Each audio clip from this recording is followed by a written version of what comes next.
হাসিনা বীরের বেশে আসবে ফিরে বাংলাদেশে। প্লিজ 5 মিনিট আমি বলতে চাই। 17 বছর যখন আওয়ামী লীগ ক্ষমতায় ছিল তখন আমরা কাউকে হুমকি দেই নাই। আমি ভাই 5 মিনিট 5টা মিনিট সময় দেন। আমি আওয়ামী লীগ করি কিন্তু আমরা তো কোনো অপরাধ করি নাই, কোনো অন্যায় করি নাই। আমি আসছিলাম এখানে গুলিস্তানে, আওয়ামী লীগের রাজনীতির সাথে জড়িত ছিলাম, এখনো আছি। কিন্তু কারণ হচ্ছে গিয়ে এখন যদি বলি যে আবার নাই, মানে বিরোধী দল তো আর মানে মেনে নেবে না যে আসলে আওয়ামী লীগ থেকে পদত্যাগ করছে। আসসালামু আলাইকুম সম্মানিত দর্শক, আজকে আপনাদের মাঝে হাজির হয়েছি এমন কিছু গুরুত্বপূর্ণ ভিডিও নিয়ে যে ভিডিওগুলো দেখলে রীতিমতো অবাক হবেন। দর্শক, এবার আওয়ামী লীগের পক্ষে রাজপথে নামার কারণে গ্রেফতার হলো সোহেল তাজ। কেন তাকে গ্রেফতার করা হয়েছে বিস্তারিত দেখতে পারবেন এই ভিডিওতে, তাই 1 সেকেন্ডও না টেনে পুরো ভিডিওটি দেখবেন। চ্যানেলে নতুন হলে সাবস্ক্রাইব করে রাখবেন পরবর্তী আপডেট পাওয়ার জন্য। ভিডিওতে একটি লাইক করে দেখতে থাকুন সম্পূর্ণ ভিডিওটি।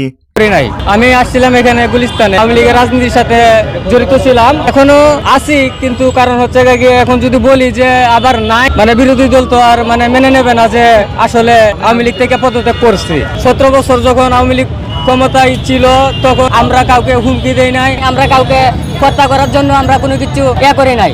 আওয়ামী লীগ সরকার পতনের পর 5 আগস্টের পর থেকে আপনারা সবাই দেখছেন এই পুলিশ ভাইদেরকে কিভাবে আগুন দিয়ে পুরাই মারছে, পুলিশ ভাইদেরকে কিভাবে আগুন দিয়ে পুরাই মারছে, তাদের কোনো বিচার হয় নাই। আওয়ামী লীগের কার্যক্রম নিষিদ্ধ, কিন্তু আওয়ামী লীগ বাংলাদেশের একটি সবচেয়ে বড় সংগঠন। আওয়ামী লীগকে থামিয়ে রাখার মতো দল এখনো এই আওয়ামী লীগ। ভাই 5 মিনিট 5টা মিনিট সময় দেন। 5 মিনিট আমি বলতে চাই, আমার 5টা মিনিট সময় দেন।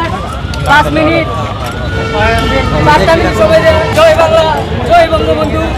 শেখ হাসিনা বীরের বেশে আসবে ফিরে বাংলাদেশে। আমাকে 5টা মিনিট সময় দেন প্লিজ।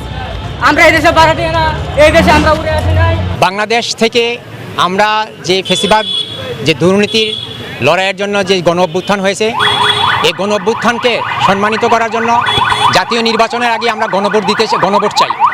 গণভোটের আগে কোনো জাতীয় নির্বাচন হবে না, সোজা কথা। যারা এটাকে নিয়ে জল ঘোলা করতেছেন, অনেকেই বলে গণভোট কি আমরা জানি না, চিনি না। আরে সেই দলটার জন্মই তো গণভোট নিয়ে। যারা গণভোট নিয়ে এই দেশের জনসমর্থন নিয়ে গণভোট করে এই দেশে ক্ষমতায় আসছে, তারাই গণভোট চিনে না, তারাই সংসদে গিয়ে সব করবে। 53 বছরে আপনারা অনেক কিছু করেছেন, আপনাদেরকে আর কিছু করতে হবে না। আপনারা জাতিকে মুক্তি দেন, জাতি আপনাদের কাছ থেকে মুক্তি চায়। আপনাদের সংস্কারও করা লাগবে না, সংসদে গিয়ে গণভোটও করা লাগবে না, এই রাষ্ট্র বিনির্মাণের জন্য আপনাদের আর কিছু করা লাগবে না। আমরা এখন নতুন শাসন চাই, নতুন আইন চাই, নতুন দল দেখতে চাই। আমরা আর পুরনো দলে ফিরে যেতে চাই না। একটা কথা আছে, ময়লার এপিটো যা ওপিটো তা। আমরা আর এই ফাঁদে পা দিতে চাই না। আমরা আর ফেসিবাদ, আর দুর্নীতি, আর লুটতরাজ দেখতে চাই না। আমরা ইনসাফের একটা বাংলাদেশ গড়তে চাই, ইনসাফের একটা বাংলাদেশ দেখতে চাই, দুর্নীতিমুক্ত একটা বাংলাদেশ দেখতে চাই, যেখানে কোনো অন্যায়, অত্যাচার, অবিচার, জুলুম, নির্যাতন, গুম, খুন, ট্র্যাজেডি আর হবে না। সবাই সুন্দরভাবে নির্বিঘ্নে নিশ্চিন্তে বসবাস করবে, এটাই আমরা চাই। সম্মানিত দর্শক, সম্পূর্ণ ভিডিওটি দেখলেন, অবশ্যই বুঝতে পেরেছেন ভিডিওটি গুরুত্বপূর্ণ ছিল। দর্শক, এই ভিডিওতে যে তথ্যগুলো আপনারা পেয়েছেন এ বিষয়ে আপনাদের কি মতামত তা অবশ্যই কমেন্টে জানাবেন, এবং পরবর্তী আপডেট ভিডিওগুলো সবার আগে পেতে চ্যানেলটিকে এখনই সাবস্ক্রাইব করে রাখুন। এই মুহূর্তে বিদায় নিচ্ছি, দেখা হবে পরবর্তী কোনো ভিডিওতে। সে পর্যন্ত ভালো থাকুন, সুস্থ থাকুন। আসসালামু আলাইকুম।